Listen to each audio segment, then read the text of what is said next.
তুই নাকি পুরো বালতির পানি বরবাদ করে দে।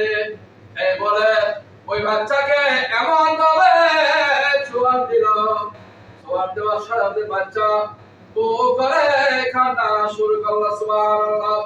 বাবারে কেবলা কাবা হুজরা থেকে দেখতেছে, বাবারে কেবলা কাবা যখন ছোঁয়ার দেওয়ার সাথে সাথে ওই হুজরা শরীফ থেকে আওয়াজ দিলেন, বলতেছে, হে তুই আমার ছেলেকে মারলি কেন?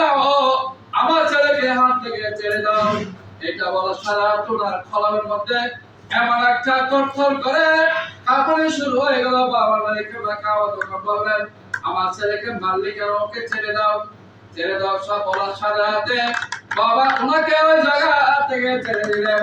ছেড়ে দেওয়ার পরে অনেক কাবার কাছে গেলেন, কিন্তু কাবাকে সালাম তসলিম করে আরতি ফরিয়াদ করে বাইরে বলেন, দেখতেছে বাইরে ওই ছেলেটার নাই। সুবহানাল্লাহ। আমাদের বলেন, আমার ছেলেকে মারলি কেন তুই? ছেড়ে দে, ছেড়ে দে। বলার সাথে হাতে আমাদের এই সুবহানাল্লাহর কালাম আমার কলবে এমন ভাবে কাজ করছে, আমার ভিতরে কম্পন শুরু হয়ে গেছে। সাথে সাথে বাচ্চাকে ছেড়ে দিলেন হযরতে লাল মিয়া ফকির সাহেব।